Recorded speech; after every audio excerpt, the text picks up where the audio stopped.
Number 1، رسول اللہ صلی اللہ علیہ وآلہ وسلم نے اونٹ کا پیشاب پینا تجویز نہیں فرمایا تھا بلکہ استعمال کا ذکر فرمایا تھا، اور یہ خارجی استعمال بھی ہو سکتا ہے۔ بعض راویوں نے اونٹ کے پیشاب کے استعمال کا مطلب پینا سمجھا تو بعض روایات میں پینے کا ذکر کر دیا۔ اس قبیلے کے لوگوں نے بھی سمجھا کہ پینا مراد ہے اور انہوں نے اونٹ کا پیشاب پیا بھی۔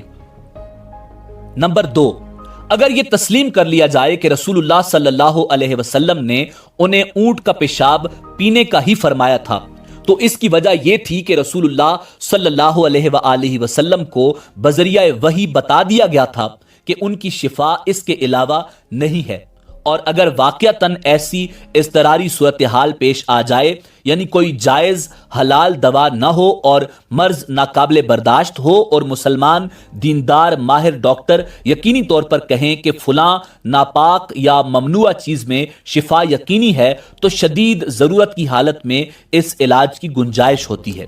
اسی طرح حالت اضطرار میں شریعت نے مردار کے استعمال کی بھی بقدر ضرورت اجازت دی ہے، یعنی یہ اجازت عام حالات کے اعتبار سے نہیں ہے، جیسا کہ اگر شراب کے علاوہ کچھ کھانے یا پینے کا نہ ہو اور جان جانے کا قوی اندیشہ ہو تو جان بچانے کے لیے بقدر ضرورت شراب پینے کی بھی اجازت ہوتی ہے۔ ناظرین، رہی یہ بات کہ صرف اونٹ کے پیشاب کے استعمال کی اجازت دینا اور اس کی بنیاد پر بعض ائمہ کے ہاں اونٹ کے پیشاب کا پاک اور قابل استعمال ہونا، تو بحیثیت مسلمان ہمارا یہ عقیدہ ہے کہ جس چیز کو رسول اللہ صلی اللہ علیہ وآلہ وسلم حلال بتائیں وہ حلال ہے، اور جس کو رسول اللہ صلی اللہ علیہ وآلہ وسلم حرام بتائیں وہ حرام ہے۔ اس لیے ہم بغیر کسی فلسفے کی کھوج لگانے کے یہی کہیں گے کہ اونٹ کے پیشاب کے استعمال کی اجازت رسول اللہ صلی اللہ علیہ وآلہ وسلم نے دی تو بعض ائمہ نے اس کے پاک ہونے کی رائے اختیار کی، اور گائے کے پیشاب کو رسول اللہ صلی اللہ علیہ وآلہ وسلم نے پاک اور قابل استعمال قرار نہیں دیا، تو ہم بھی اس کو پاک اور قابل استعمال نہیں سمجھیں گے۔ ناظرین، بعض عیسائیوں کا خیال ہے کہ اونٹ حلال کیسے ہوا؟ نہ تو اونٹ جگالی کرتا ہے اور نہ ہی اونٹ کے کھر کھلے ہوتے ہیں۔ اسلام میں اونٹ حلال ہے۔ حلال ہونے کے لیے کھر کا کھلا ہونا ضروری نہیں۔ اونٹ کا حلال ہونا متفق علیہ ہے۔ بہت سی احادیث میں صراحتاً اس کی حلت کا تذکرہ ہے۔ ناظرین، بعض لوگوں کی جانب سے اس حدیث یعنی حدیث اورنین پر اعتراض شاید اس وجہ سے کیا گیا ہے کہ رسول اللہ صلی اللہ علیہ وآلہ وسلم نے ان لوگوں کو اونٹنی کا پیشاب پلوایا جو کہ حرام ہے۔ رسول کائنات امام الانبیاء جناب محمد الرسول اللہ صلی اللہ علیہ وآلہ وسلم کی پاکباز ہستی سے ایسا حکم و کلام صادر ہونا بعید از عقل ہے۔ اس اعتراض کے دو جوابات ہیں۔ قرآن مجید میں حلال و حرام سے متعلق ارشاد باری تعالی ہے، انما حرم علیکم المیتۃ والدم ولحم الخنزیر وما اہل بہ لغیر اللہ، تم پر مردار، خون، سور کا گوشت اور ہر وہ چیز جس پر اللہ کے سوا کسی دوسرے کا نام پکارا گیا ہو حرام ہے۔ اور اس کے ساتھ ہی ارشاد باری تعالی ہے، فمن اضطر غیر باغ ولا عاد فلا اثم علیہ، جو شخص مجبور ہو، بھوک کی شدت سے موت کا خوف ہو جائے تو اس پر ان کے کھانے میں کوئی گناہ نہیں، بس وہ حد سے بڑھنے والا اور زیادتی کرنے والا نہ ہو۔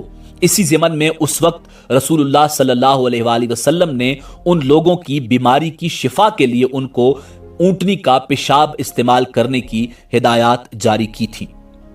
ناظرین، اس حوالے سے حضرت امام ابو حنیفہ رحمۃ اللہ علیہ کا موقف یہ ہے کہ حضور صلی اللہ علیہ وآلہ وسلم نے اللہ رب العزت کے دیے علم سے یہ جان لیا تھا کہ ان کو شفا اسی سے ہی مل سکتی ہے۔ اس طرح یہ لوگ مضطر کے حکم میں آ گئے اور مضطر کے لیے نجس چیز کا استعمال جائز ہے، یعنی اگر کسی انسان کی جان خطرہ میں ہو تو اس کی جان بچانے کے لیے حرام چیز سے علاج کیا جا سکتا ہے۔ اس حدیث میں عمومی حکم نہیں ہے کہ کوئی بھی شخص اونٹ کے پیشاب سے علاج کرے جیسا کہ بعض لوگوں نے سمجھا ہے، بلکہ یہ ایک خصوصی واقعہ ہے جس طرح جمہور علماء نے صحیح مسلم میں وارد حدیث کو خصوصی واقعہ قرار دیا ہے، جس میں حضور اکرم صلی اللہ علیہ وآلہ وسلم نے حضرت ابو حذیفہ رضی اللہ تعالی عنہ کی اہلیہ کو حکم دیا تھا کہ وہ حضرت ابو حذیفہ رضی اللہ تعالی عنہ کے غلام حضرت سالم کو دودھ پلا دیں، جس سے دونوں کے درمیان حرمت ثابت ہو جائے۔ حالانکہ قرآن و حدیث کی روشنی میں امت مسلمہ کا اتفاق ہے کہ 2 سال کے بعد دودھ پلانے سے حرمت ثابت نہیں ہوگی، یعنی ماں بیٹے کا رشتہ نہیں بن سکتا، مگر یہ ایک خصوصی طور پر واقعہ تھا۔ اسی طرح اونٹنی کے دودھ اور پیشاب والا واقعہ بھی خصوصی واقعہ ہے اور ہر عام آدمی کے لیے یہ حکم نہیں ہے۔ ناظرین، کچھ لوگ اس حدیث کو ہندوؤں کا گائے کا پیشاب پینے سے ملاتے ہیں، حالانکہ ہندوؤں کا گائے کا پیشاب پینا گائے کے تقدس کے طور پر باقاعدہ ایک مشغلہ ہے، نہ کہ کسی خاص بیماری کی وجہ سے۔ اسلام میں نہ تو اونٹ کو مقدس جانور سمجھا جاتا ہے، نہ اس کا پیشاب بابرکت سمجھ کر ہر چیز پر چھڑکنے کا کوئی تصور ہے، نہ اس کا تعلق عبادت اور شاعر دین سے ہے۔ حدیث میں اونٹ کے پیشاب کا استعمال محض ایک دوا کے طور پر کروایا گیا ہے، جو اس سے بڑھ کر کچھ نہیں۔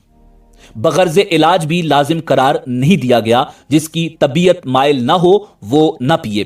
اس کو کسی کے لیے لازم قرار نہیں دیا اور نہ ہی اس پر عمل نہ کرنے والے کے لیے کوئی وعید سنائی اور نہ ہی کسی اور کو یہ علاج بتایا۔ نہ اس طریقہ علاج کو کبھی سنت سمجھا گیا۔ آج کل حرام اور نجس چیزوں سے علاج عام ہے۔ ہزاروں ادویات میں ایسی کیمیکل استعمال ہوتے ہیں جو انتہائی نجس چیزوں سے حاصل کیے جاتے ہیں۔ یہ نہ تو اسلام کی خوبی ہے اور نہ اسلام میں اس کی گنجائش ہے۔ ناظرین، اب بات کرتے ہیں کہ اونٹ انسان کے لیے خطرناک بھی ہو سکتا ہے، وہ بھی مرنے کے بعد۔ ایک مرا ہوا اونٹ انسان کے لیے بے حد نقصان دہ ہو سکتا ہے، کیونکہ اونٹ کے جسم میں قدرتی طور پر جراثیم کے ساتھ ساتھ کاربن ڈائی آکسائڈ اور میتھین گیس بننے لگتی ہے، جو کہ کسی بھی جاندار کے لیے خطرے کا باعث ہے۔ اس کے علاوہ اگر کوئی انسان مرے ہوئے اونٹ کو ہاتھ لگا لے تو اس کا مدافعتی نظام خراب ہو سکتا ہے اور ساتھ ہی ان جراثیم کی وجہ سے جلدی بیماریاں بھی ہو سکتی ہیں۔ اس لیے اگر کبھی کوئی مرا ہوا اونٹ دکھائی دے تو اس کے قریب جانے سے گریز کریں۔ ناظرین، اسی امید کے ساتھ اجازت دیجیے کہ آپ کو ہماری ویڈیو پسند آئی ہوگی۔ ملتے ہیں بہت جلد ایک نئی تاریخی، تحقیقی اور معلوماتی ویڈیو کے ساتھ۔ دیکھتے رہیے info@adil۔ اللہ رب العزت آپ کا حامی و ناصر ہو۔